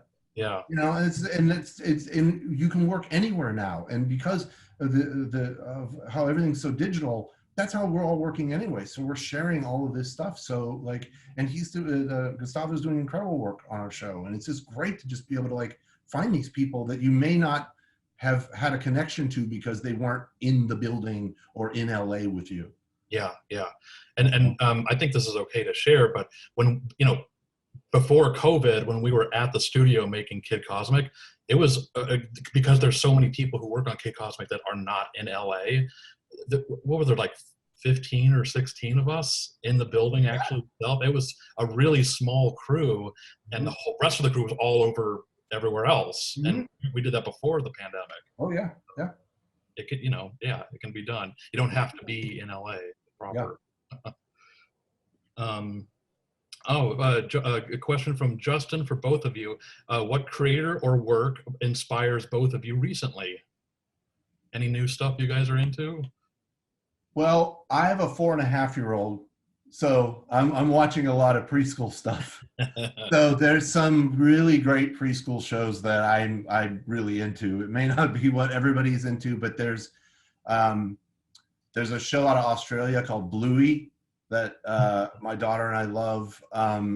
There's a show out of England that we watch religiously called Sarah and Duck, and then Storybots on Netflix is amazing. Now, I'm sure a lot of the people on here aren't watching preschool shows, but that's sort of what I'm currently ingesting and just, watching shows for younger audiences. But you know what? Honestly, I don't watch a lot of animation. I've been doing it every single day of my life for 30 years. So at the end of the day, as much as I love cartoons and I love animation, I don't want to watch more of it. And one of the reasons is I know I can see the puppet strings. I know how the sausage is made. So it's hard for me to watch a series and just enjoy it for what it is, because I'll watch it and go, oh, that scene turned out really good, or how'd they get away with that joke, or wow, those paintings are great. And I can't even see it as a show. And it's just something I've found about myself just because I know too much about the inner workings of how it works. So I tend to not watch other animation. Usually when there's a new show, I'll check it out. I'll watch an episode or two and go, oh, that was great. Yeah. I like that. Good job. And then I don't get deeply involved in any series anymore. Yeah. I mean, I have a similar pattern, which is, I don't watch a lot of animation outside of the stuff I'm working on. I have to say I was heavily influenced by Alex Hirsch when I worked on Gravity Falls, creating it with him. He brought a very, for good and for ill, he brought a very, very prime time attitude towards the show, which is, it's a little bit insider baseball, but basically in prime time, you have a lot more money, a lot more time, and a lot more chances to fix things than you do in normal daytime television animation. You know, The Simpsons, Family Guy, which I've worked on briefly, these shows will get animation back from overseas and decide that a joke isn't funny anymore and spend the money to do a whole new scene or a whole new sequence and send it out again. We never do that on daytime television. You have it figured out the first time, you let it go, regardless of what do you think of it when it comes back, that's what you're stuck with. Alex was not satisfied in that way. Because when he found out that we could change dialogue in LA because we could manipulate, because the way we were doing the show, we could manipulate the animation and manipulate mouth shapes and actually create, to a limited extent, create new scenes. We were changing the story when it came back from overseas. We were in the way you would on a primetime show. We were not set up to do that. Now, that's from the outside, from the exec's perspective, that's a nightmare.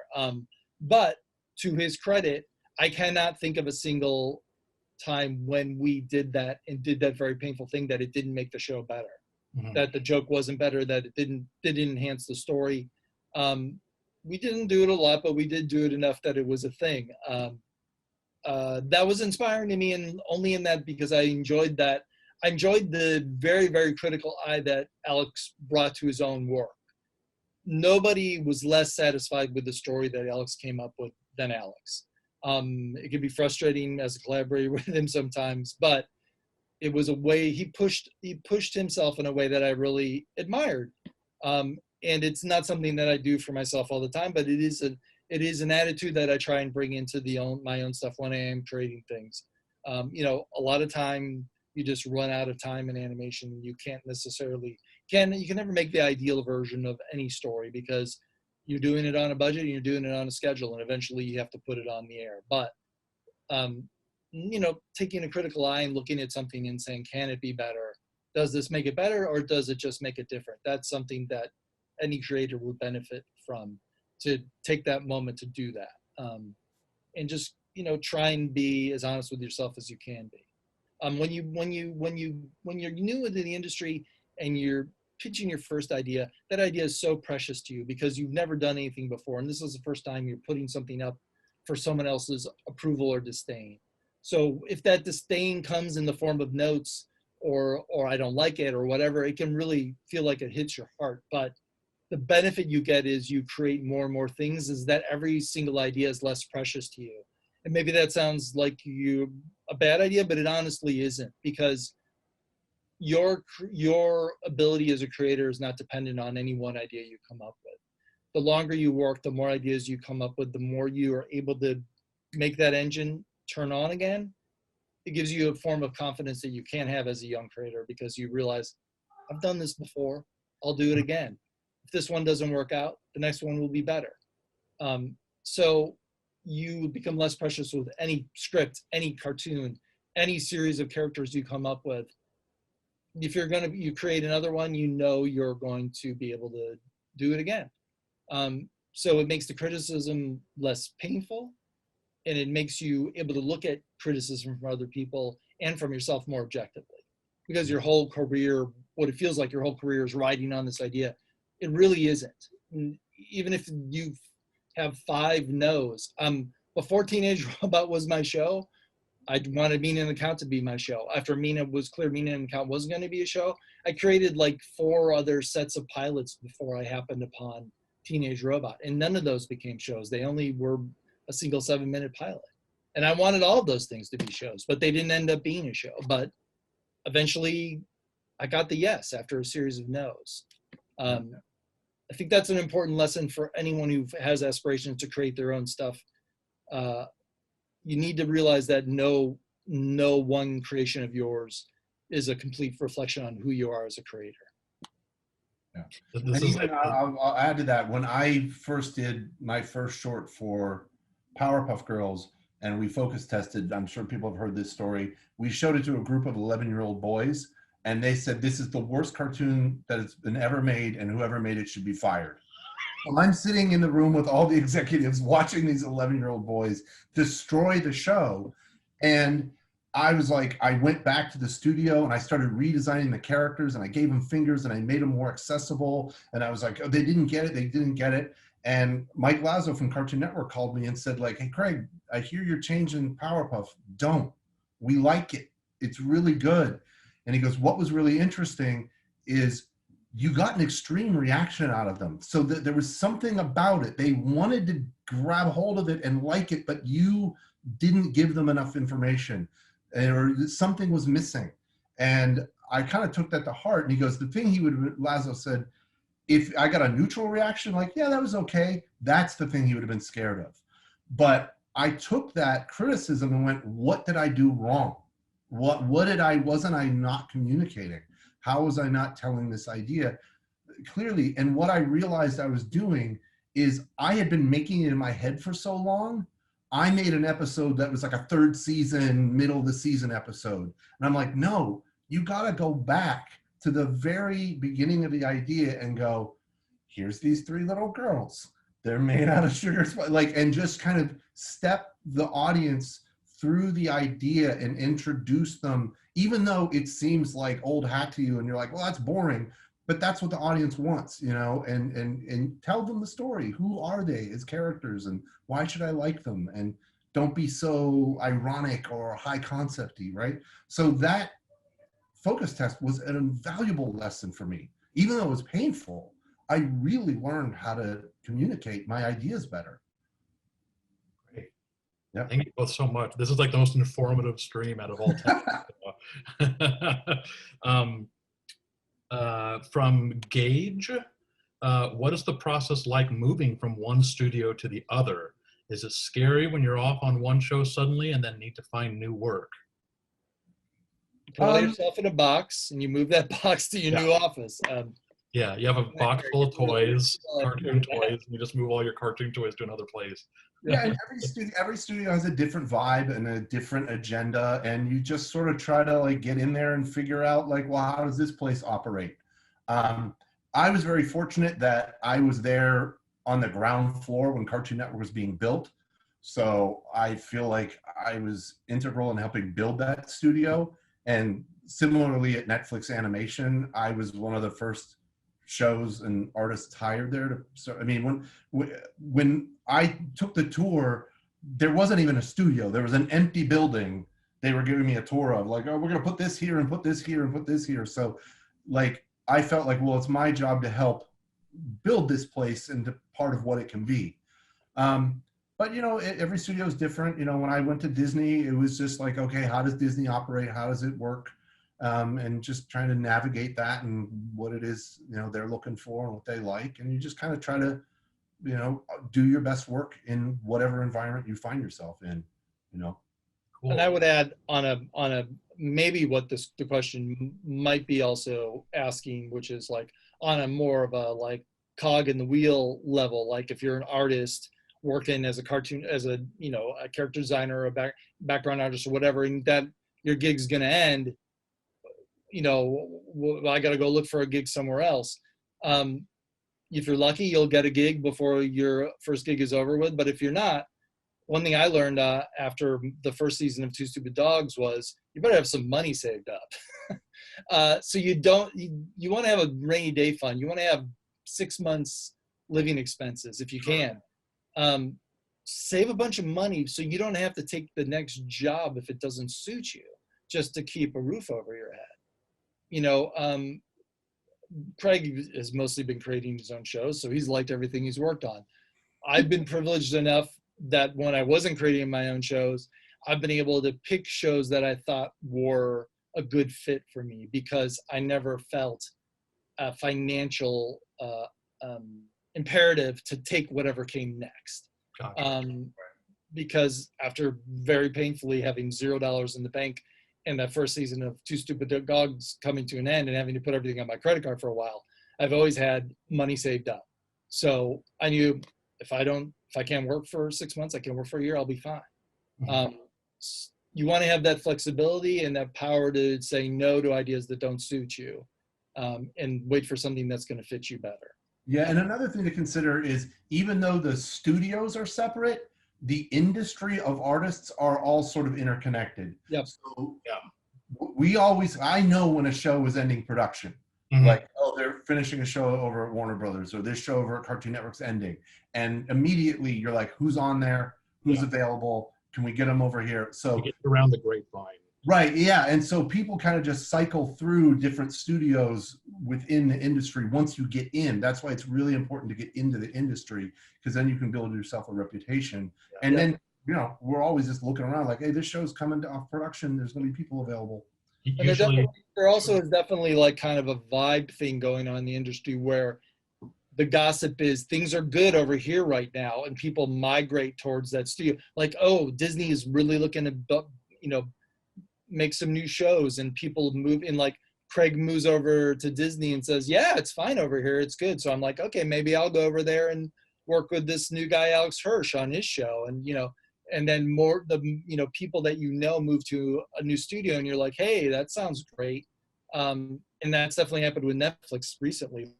Like all of a sudden Netflix came out of nowhere. Netflix didn't exist, you know, 2 years ago, and now it's employing tons of both industry veterans and new people that are new to the industry. It just, the opportunities move around town, and it's more about the people you know and what they think of you, and the reputation, as Craig mentions, that you build up. Yeah, it was like when we were still at the studio, like every day in the cafeteria when we'd be eating, you'd be like, hey, you're here. Wait, you're you here too? Mhm. And like Oh yeah. Showing up like, oh, I'm at Netflix as well. It's amazing. That was great. Every day, just someone, you're here too. This is great. Yeah.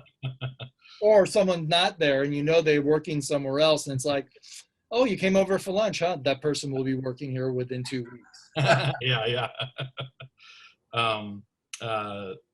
I am so sorry that we can't answer everyone's questions. We just don't have enough time. I've got two last ones that I think are good to end on. This is from Eric. He asks, for shorts like Mina and the Count and Whoop Ass Stew, were they funded by a studio, or were they all student made? Making a short seems like a really good way to get yourself noticed by a studio. No, they were funded by the studios. And that's one thing that I get, similar to something I get asked a lot is, how could you let this reboot happen? Why don't you make more Wander Over Yonders? And it's like, I don't own it. I don't own those ideas. And the reason is to make these shows, it costs millions and millions and millions and millions of dollars to make these shows. And the network is basically saying, we've got this pot of money and we like your idea, and we're going to invest in you as an idea that you might make us a show that's successful and make us our money that we invested in you back. Mm-hmm. So part of the deal is, in order for us to give you this money to make this short or this show or whatever it is, you've got to sell us your idea. Yeah. And no network is going to go, hey, here's all this money to make a TV show, and you get to own it, and then you make all the profits of it, and we're just proud of your success. Yep. Like, that's a bad business model. Why don't we live in that world? I like that world a lot better. So it's just the nature of how it works. So when I pitched Powerpuff, I did the short on my own, and they're like, yeah, okay, we'll invest in making this as a series, and but we want to own the characters. And then you work out a deal, and it's not completely bad. You get to participate a little bit, but you kind of got to give up the ownership. That's just the nature of them trusting you, or, you know, with your idea. So I mean, and there may be a little confusion in the question, in that just because of both Craig and I we did student films that were the same set of characters as then the pilots that we did professionally. So the student films were done as Calarts. That's part of what you do at Calarts, and I'm sure it's similar to other animation schools. Part of your learning experience is you do a short film of your own. And Craig and I both we did an idea every year. And so both of our second year films turned into, you know, professionally produced pilots eventually. But the student film, obviously, we paid for ourselves because we were paying tuition to the institution to go there. and have the opportunity to access their camera and their paper and all the pencils and all that, and animate those things ourselves. But then those particular ideas then became a professional version, a professional pilot. Yeah. Those were, you have a contract where there's an option for the studio to buy those ideas if they go forward with it. In the case of Powerpuff, once it became a series, Cartoon Network owned that idea. With Mina, the reason I was able to do it 2 different places, because it never became a series after the first pilot, Hanna-Barbera, and the contract had a term where after that term, the idea reverted to me. And then I was able to give it to, give Nickelodeon the option of buying it as well, which they didn't do either. So again, that idea reverted to me. But when Teenage Robot got picked up, that idea became theirs. So if that explains the things maybe a little bit more on them. Absolutely. Yeah. Here we go. Kurwan, wait, maybe this is Alex. The others have that name. Yeah. How do you handle when your show ends, both planning wise and emotionally? I'm sure it's difficult or emotional. How do you handle show and your show? It depends on the show. When we were doing Powerpuff after the Powerpuff movie, there was a period where they were like, "Do you want to do a 7th season?" And we were like, "We think we're done. We're like we've kind of, like Rob said, how many ideas of this concept can you come up with to the point where you're just kind of repeating yourselves?" So when it came to the end of Powerpuff, it was like I kind of want to get out while it's still good. You don't want to just let it go on forever. In the case of something like Wander Over Yonder, we had a season 3 that we were really excited about doing, that we really wanted to make. And we had just won the Annie for Outstanding Series, and we were getting a lot of critical acclaim, and we thought like, well, maybe they'll want to do more. But they ended up passing on it. And so that was a bit of a letdown, because we were all so gung-ho to do it. But, that's just the nature of the business, right? That show never was a massive hit. I always joked that I had to go to the biggest corporation in the world to make a cult hit. But we're proud of those shows and proud of those episodes, and we love the support of the fan base that we got from it. But yeah, that was tough to deal with that. But then, like Rob said, I just come up with another idea, and so that's what I did. I just like, all right, I can't do that. What do I want to do next? And that's where I started going, what? Because of, shows like Gravity Falls, I'm like, people are open to serialization. Maybe I should dust off this show about this Kid Cosmic, and see if I can get some mileage with that one. So that's sort of what you do. You just move on to the next one. Yeah. When I found out that Teenage Robot wasn't going to get picked up, it was very emotional. There were a lot of emotions involved. I was sad, obviously, and mostly sad because at that point I felt like we'd hit our stride and we could have done another season easily, and it would have been less painful for me to produce it. Part of the problem when you get a series is you're the only one who has it in their head. And you've got to somehow communicate that to everybody. And it means a lot of work for you on an individual basis, either doing the work yourself or fixing other people's work because it's off base. So the production of Teenage Robot was the fulfillment of a lifelong goal for me, and also the most painful thing I've ever done. It swallows your life. So be sure you want to have a show. It's not a glamorous thing to have an animated show of your own creation. It really is it's an artistic goal and an artistic achievement, but it won't be easy. So I had always, when I was in the middle of making it, the light at the end of the tunnel for me was like, after the 4th season, I'm done. I'm doing a 4th season. If they want more, I don't care. I'm taking a break. We only got 3 seasons, so I didn't make that goal. I wanted to do 4 seasons, but strangely, I got the news that we were not picked up right before I went on the first vacation I'd had since Teenage Robot started. And I never had a better time in my life on that vacation. After I got the news, I thought like maybe I'm going to wallow in it. wallow in the news that my show was not picked up and that this was a failure because I didn't make it to 4 seasons. I was relieved. The burden that came off my shoulders, I had such a great time on that vacation, just enjoying myself and looking beyond the show, which I still had another year to work on to complete. Mm-hmm. But like just looking beyond it and knowing, it was going to be over. And I actually had a great time working on the rest of the show and just enjoying being with the artists I was working with and enjoying the rest of the process, because kind of the burden of success had been lifted from my shoulders. Like I was proud of what we'd done, but it wasn't going to be some sort of ratings juggernaut out of nowhere. That's why it got canceled. The ratings weren't good enough. And the happy epilogue to that has been that it's still remembered by people a generation later, and that it still has fans now.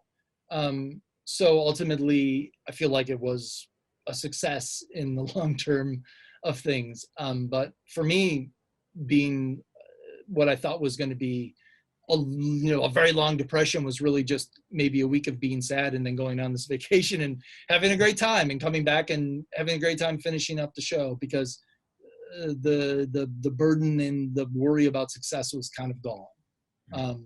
So it was just left with the creative process. And one thing I can add to that, when I think of my shows, I don't think of the cartoons we made. I don't think of the episodes we made. I think of the experience I had. Like if I think of Powerpuff, I don't go to episode 17 or whatever it is. I think of the building we were in and the friends I had and the experience of working on that and meeting my future wife. And so when I think about all my shows, I think about the people I worked with and how fun it was to make that show.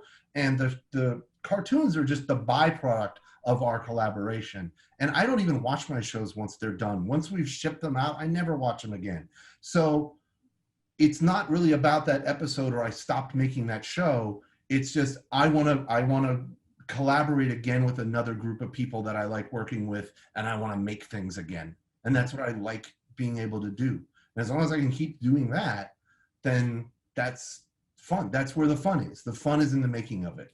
And yeah, you're pleased with the end result, but I don't define my shows with those episodes. And the pleasure is seeing that it brings pleasure to other people long after you're done with it. Yeah. I seldom look back at my own stuff as well. But I remember one time I discovered one of the Mina shorts on YouTube, having not seen it or thought about it for maybe 5 years. And I went, hey, that's a pretty good cartoon. And it took that long for me to be able to look at it objectively and give myself a little pat on the back, as opposed to the process of creation where you're like, is this good? Am I doing the things that are right for this? Will it turn out good? Will people like it? That can be very fraught, and it's kind of nice to remove yourself from the end product. And like Craig says, I broke down in tears as I told my crew that we weren't picked up for 4th season. It wasn't because like, oh, my career trajectory is now thrown off. It's because I was sad that there was going to be a time where I couldn't be with these people on a daily basis because they were going to be gone. They were going to be done working on my show, and eventually it would just be me finishing it up. That's what I was sad about. I was sad about missing a crew that I had assembled and grown to love as if they were my family. Yeah. It's sad when it's the very, very, very end of the show and there's like 2 or 3 people in the office left and all the empty cubes. Oh, man.